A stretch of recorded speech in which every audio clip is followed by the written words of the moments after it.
Hello friends, welcome back to my channel. मेरे कुछ viewers ने मुझे कमेंट किया था कि मैं इंग्लिश लिखने और पढ़ने के ऊपर वीडियो बनाऊं। तो आज के वीडियो में मैं आपको इंग्लिश लिखना और पढ़ना सिखाऊंगी। अगर आपको इंग्लिश बिल्कुल भी नहीं आता है या फिर थोड़ा बहुत आता है, तो अगर आज का वीडियो आप पूरा देखेंगे तो किसी भी हिंदी के शब्द को अंग्रेज़ी में आसानी से लिख पाएंगे। हिंदी के शब्दों को अंग्रेज़ी में लिखने के लिए हमें सबसे पहले ये जानना होगा कि हिंदी के कौन से अक्षर के लिए इंग्लिश के कौन से लेटर को लिखा जाता है। हिंदी में जो अ, आ, क, ख होता है उसे हिंदी के अक्षर बोले जाते हैं, और इंग्लिश के जो अल्फ़ाबेट होते हैं फ्रॉम A to Z उन्हें लेटर्स बोला जाता है। तो अगर हम ये जान जाएंगे कि हिंदी के कौन से अक्षर के लिए इंग्लिश का कौन सा लेटर लिखा जाता है, तो हम बहुत ही आसानी से किसी भी हिंदी के शब्द को अंग्रेज़ी में लिख पाएंगे। तो चलिए सबसे पहले जानते हैं कि हिंदी के स्वर के लिए अंग्रेज़ी के कौन से लेटर्स का यूज़ किया जाता है, कौन से लेटर्स को लिखा जाता है। अगर किसी हिंदी के शब्द में हमें अ दिखाई दे या फिर अ की ध्वनि सुनाई दे तो हमें वहाँ ए लिखना है। फिर अगर हमें कहीं आ दिखाई दे या फिर आ की मात्रा तो हमें वहाँ ए या फिर डबल ए लिखना है। छोटी ई या फिर छोटी ई की मात्रा के लिए आई लिखा जाता है। फिर बड़ी ई और बड़ी ई की मात्रा के लिए आई या फिर डबल ई लिखा जाता है। छोटा ऊ या फिर छोटा ऊ की मात्रा के लिए हम यू का यूज़ करते हैं। बड़ा ऊ या फिर बड़ा ऊ की मात्रा अगर किसी शब्द में हमें दिखाई दे तो हमें वहाँ यू या फिर डबल ओ का यूज़ करना होगा। ए या फिर ए की मात्रा के लिए ई लिखेंगे। ए या फिर ए की मात्रा के लिए ए आई लिखा जाता है। फिर ओ या फिर ओ की मात्रा के लिए ओ लिखा जाता है। औ और औ की मात्रा के लिए ए यू लिखा जाता है। अंग के लिए हम ए एन भी लिख सकते हैं या फिर ए एम भी लिख सकते हैं। जैसा शब्द होगा हिंदी का, हाँ, उस पर डिपेंड करता है कि हम ए एन लिखेंगे या ए एम लिखेंगे। फिर अह के लिए ए एच लिखा जाता है। तो चलिए अब जानते हैं कि हिंदी के व्यंजनों के लिए अंग्रेज़ी के कौन से लेटर्स लिखे जाते हैं। क के लिए के लिखा जाता है। ख के लिए के एच। ग के लिए जी। घ के लिए जी एच। यहाँ पे ध्यान दीजिए, क के लिए हमने सिर्फ के लिखा है, फिर ख के लिए के एच, ग के लिए जी, घ के लिए जी के साथ हमने एच जोड़ दिया है, फिर अंग के लिए एन जी, च के लिए सी एच, छ के लिए सी एच एच, ज के लिए जे, झ के लिए जे एच, इया के लिए वाई एन, फिर ट के लिए टी, ठ के लिए टी एच, ड के लिए डी, ढ के लिए डी एच, अण के लिए एन। फिर त के लिए हम लिखेंगे टी, थ के लिए लिखेंगे टी एच, द के लिए डी, ध के लिए डी एच, फिर न के लिए एन। प के लिए लिखा जाता है पी, फ के लिए एफ, ब के लिए बी, भ के लिए बी एच, म के लिए एम। य के लिए वाई को लिखा जाता है। र के लिए आर लिखा जाता है। ल के लिए एल। व के लिए हम वी का भी यूज़ कर सकते हैं या डब्ल्यू भी लिख सकते हैं। फिर पहला जो श है इसके लिए हम एस एच लिखते हैं।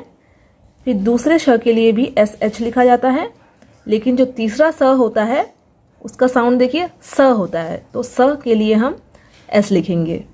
ह के लिए एच, क्ष के लिए के एस एच, त्र के लिए टी आर। त्र में दो साउंड होते हैं, त और र। त के लिए हमने टी लिखा है और र के लिए आर, तो त्र के लिए हम लिखेंगे टी आर। फिर ज्ञ के लिए हम जी वाई लिखेंगे। ज्ञ में भी ध्यान दीजिए, दो साउंड है, एक ग का और एक य का। तो ग के साउंड के लिए जी लिखा जाता है और य के साउंड के लिए वाई लिखा जाता है। स्वर में एक री भी है। री और री की मात्रा अगर हमें कहीं दिखाई दे तो हमें वहाँ आर आई लिखना है।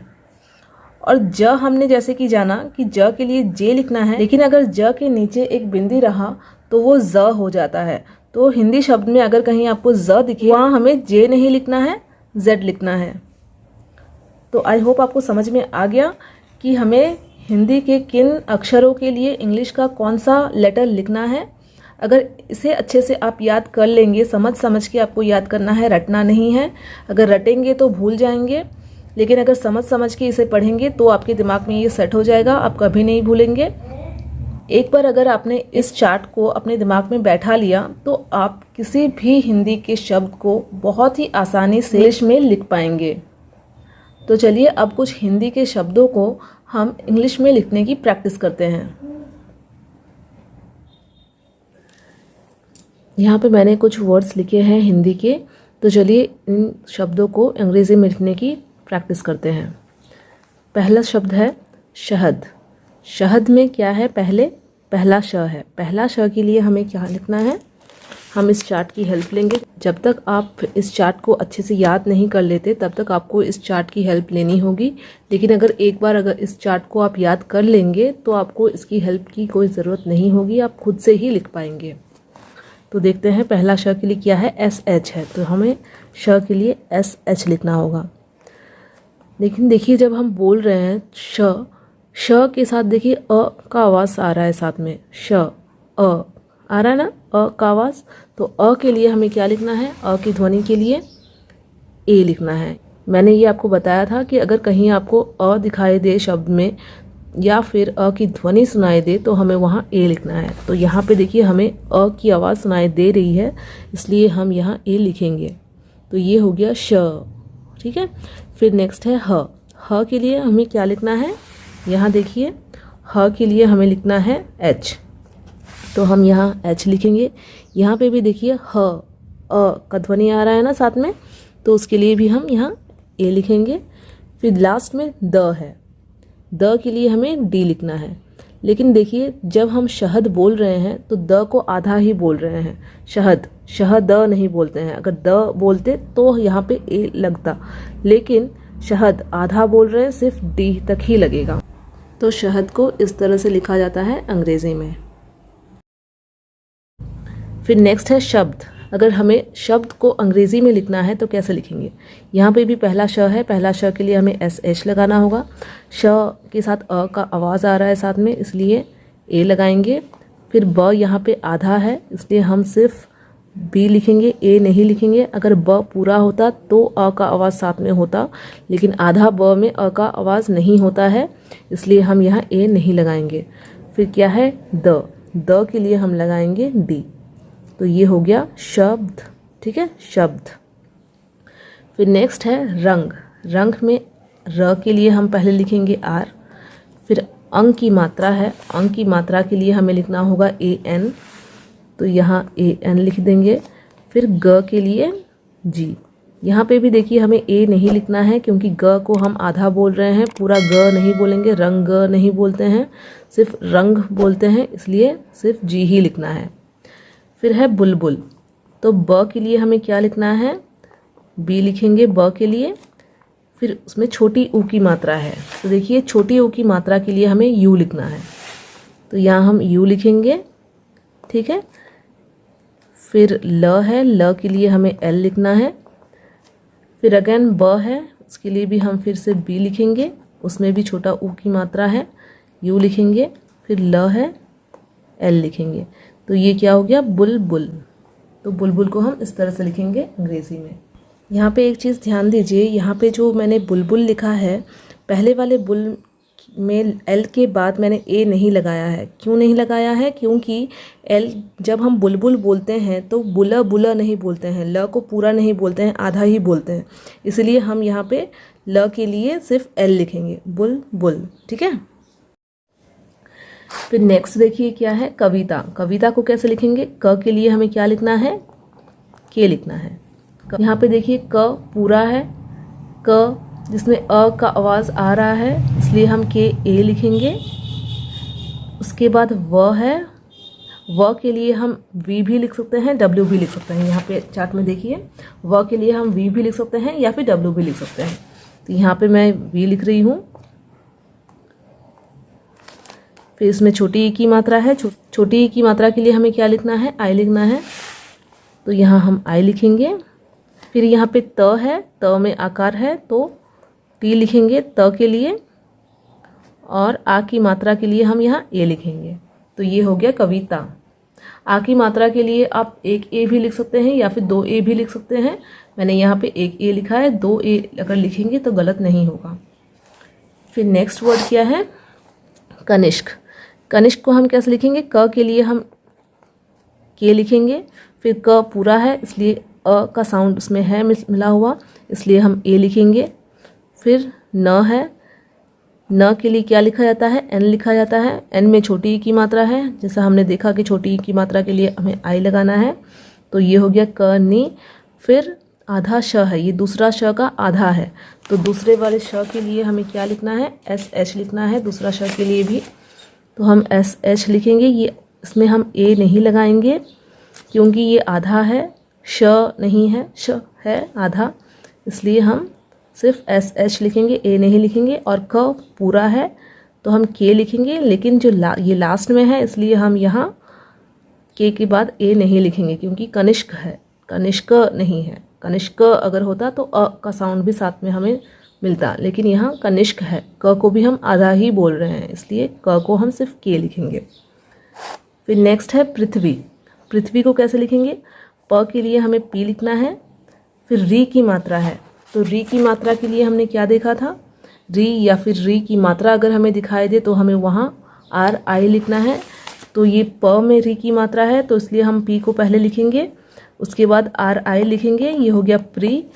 फिर थ आधा है, तो थ के लिए क्या है, यहाँ पे हम देख सकते हैं, थ के लिए हमें टी एच लिखना है। तो टी एच लिखेंगे, थ यहाँ आधा है इसलिए हम टी एच ए नहीं लिखेंगे, टी एच तक ही लिखेंगे। पृथ, व में बड़ी की मात्रा, व के लिए हम यहाँ पे वी लिख रहे हैं। और फिर बड़ी की मात्रा के लिए हम आई भी लिख सकते हैं या फिर डबल ई भी लिख सकते हैं। यहाँ पे देखिए, बड़ी की मात्रा के लिए हम या तो आई लिखते हैं या फिर डबल ई लिखते हैं। तो यहाँ पे मैं आई लिख रही हूँ, ठीक है। तो इस तरह से पृथ्वी लिखा जाता है। तो देखा आपने कितना आसान होता है हिंदी के शब्दों को अंग्रेज़ी में लिखना। इस ट्रिक के हेल्प से आप किसी भी हिंदी के शब्द को अंग्रेज़ी में लिख सकते हैं। आप इस ट्रिक से सोशल मीडिया में चैटिंग भी कर सकते हैं अंग्रेज़ी में। उसके लिए भी चलिए कुछ एग्जांपल्स देख लेते हैं। अगर आपको लिखना हुआ तुम कैसे हो, तो इसे हम कैसे लिखेंगे इंग्लिश में, तुम को हम कैसे लिखेंगे, त के लिए लिखेंगे टी, फिर छोटा ऊ की मात्रा है, छोटा ऊ की मात्रा के लिए क्या लिखा जाता है, यू लिखा जाता है। फिर मह के लिए एम लिखा जाता है, एम ए नहीं लिखेंगे क्योंकि तुम म को आधा बोल रहे हैं, अ का साउंड नहीं आ रहा है इसलिए ए नहीं लगाएंगे। कैसे, कैसे को कैसे लिखेंगे, क के लिए के लिखेंगे, फिर ए की मात्रा के लिए ए आई लिखते हैं, फिर स के लिए एस लिखेंगे, फिर ए की मात्रा के लिए ई लिखते हैं, ठीक है। तुम कैसे, फिर हो कैसे लिखेंगे, एच, फिर ओ की मात्रा के लिए ओ, तुम कैसे हो, ठीक है, क्वेश्चन मार्क होगा।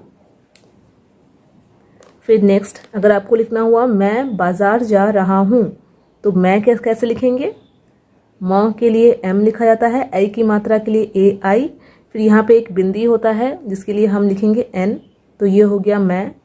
बाजार कैसे लिखेंगे, ब के लिए बी, फिर आ की मात्रा है इसलिए ए या फिर डबल ए, यहाँ पे मैं एक ए लगा रही हूँ, आप अगर एक ए भी लगाएंगे तो कोई बात नहीं, गलत नहीं होगा।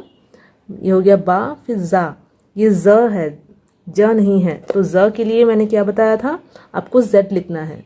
अब ज में आ की मात्रा है, इसके लिए भी हम एक ए लिखेंगे, तो ये हो गया बाजा। फिर र के लिए आर लिखेंगे, तो ये हो गया बाजार, ठीक है। मैं बाजार, जा कैसे लिखेंगे, ज के लिए हमें जे लिखना है, आ की मात्रा है तो एक ए या फिर दो ए भी लिख सकते हैं। फिर रहा हूँ, रहा के लिए हमें पहले आर लिखना है र के लिए, लेकिन देखिए यहाँ पे र जब हम बोल रहे हैं रहा हूँ तो र के साथ अ की ध्वनि आ रही है, अ का आवाज़ आ रहा है इसलिए हम ए लिखेंगे। ह के लिए एच लिखेंगे, आ की मात्रा है इसलिए एक और ए, रहा। फिर हूँ के लिए हम पहले एच लिखेंगे ह के लिए, फिर बड़ी ऊ की मात्रा है देखिए नीचे, तो उसके लिए डबल ओ, फिर ऊपर चंद्र बिंदु के लिए एक एन लगेगा, ठीक है। तो हो गया मैं बाजार जा रहा हूँ। तो देखिए कितना सिंपल है हिंदी के शब्दों को अंग्रेज़ी में लिखना। तो फ्रेंड्स, मैं यहाँ पे आपको एक बात बता दूँ कि मैं हर मंडे, वेडनेसडे और फ्राइडे को न्यू वीडियोस लेके आती हूँ। नेक्स्ट डे हम कुछ और हिंदी के शब्दों को अंग्रेज़ी में लिखने की प्रैक्टिस करेंगे। फिर उसके बाद मैं आपके लिए इंग्लिश रीडिंग का कोर्स लेके आऊँगी। अगर आपको अंग्रेज़ी बिल्कुल भी नहीं आता है लेकिन सीखना चाहते हैं तो ये कोर्स आपके लिए बहुत ही ज़्यादा हेल्पफुल होगा। आप में से कितने लोग इस कोर्स को करना चाहते हैं मुझे कमेंट करके ज़रूर बताइए। और अगर आप चाहते हैं कि मैं रोज़ वीडियो लेके आऊँ तो वो भी आप मुझे कमेंट सेक्शन में बता सकते हैं।